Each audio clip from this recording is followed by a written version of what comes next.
Hey everybody, welcome back to the Huddle, the Review.com's weekly high school football show. I'm Executive Editor Rob Todor of the Alliance Review, joined as always by Mike Brown, our esteemed sports editor and high school football guru.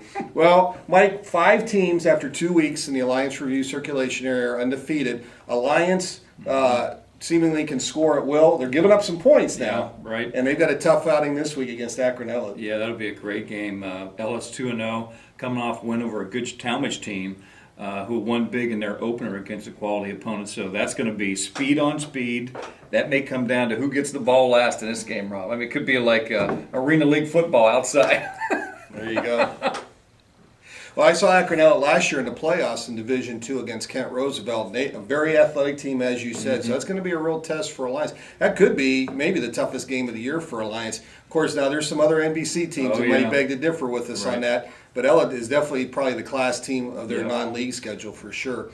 Well, another undefeated team, and we've got to talk about the Sebring Trojans. 2-0, 2 big wins to start out the season. But now they've got a tough test too, and they go to Euclid High School on Saturday night to face Villa Angela St. Joseph, and that's a school with a lot of football tradition as well. Right, and VA St. Joe, like Sebring's off to a 2-0 record, so they're going to have to raise the level of intensity there on Saturday night. But I tell you what a great start for Sebring. I mean, Dylan Mick, our athlete of the week, had a great game. I believe he scored 6 touchdowns, Rob, in the last 2 weeks.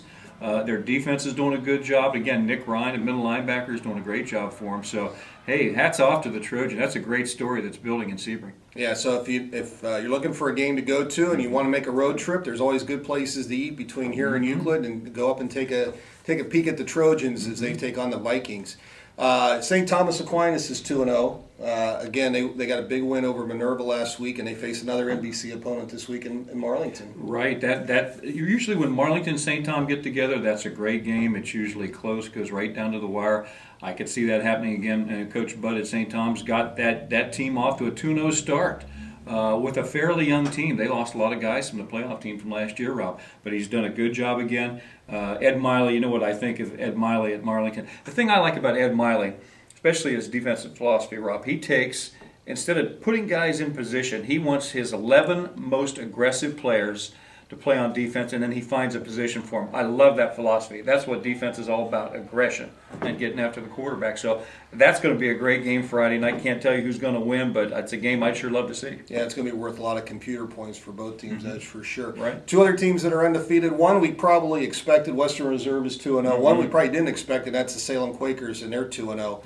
And Salem goes to East Liverpool, and that's always a tough road trip for anybody. Right, I like Salem. I mean, like I said, I went to their photo day. They have 17 starters coming back from an 0-10 team, but an 0-10 team that was playing very competitive toward the end of last year. Their Week 10 game last year against West Branch, who won the league, they lost by 5 points to the league champion.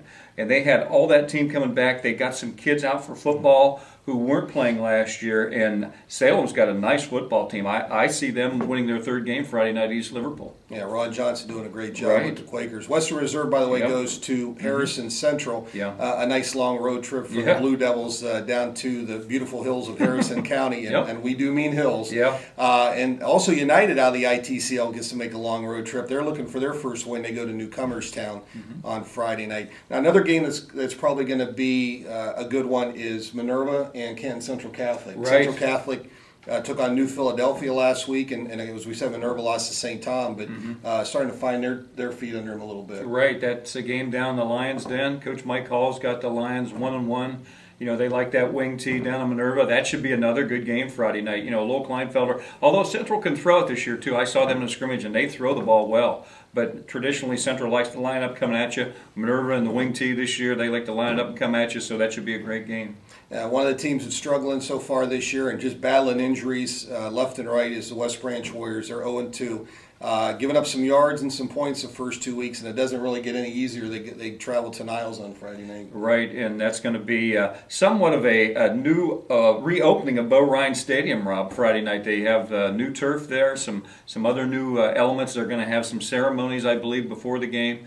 That's a new pickup for West Branch, and that's a tough pickup because this is a really young West Branch team. Only 5 seniors on the team, only 3 that are playing, and then West Branch got one of their quarterbacks back for a few quarters last week, and then he went down again, and I think that's probably going to be it for the season for him.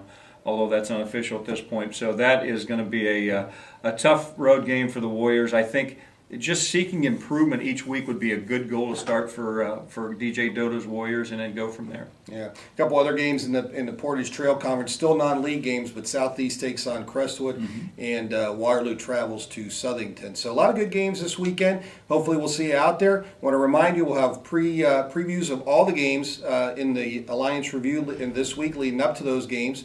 We'll have live coverage of all the games on the review.com with scoring updates, so make sure you check out our website. And, of course, Saturday we'll have coverage of all the games from Friday night, and Monday we'll have coverage of the Sebring game up at VASJ. So we invite you to take a look at the review and the review.com, and remind everybody that you can still play Pigskin Picks and win some great prizes with the picking contest as well. So hopefully we'll see you at a stadium this weekend.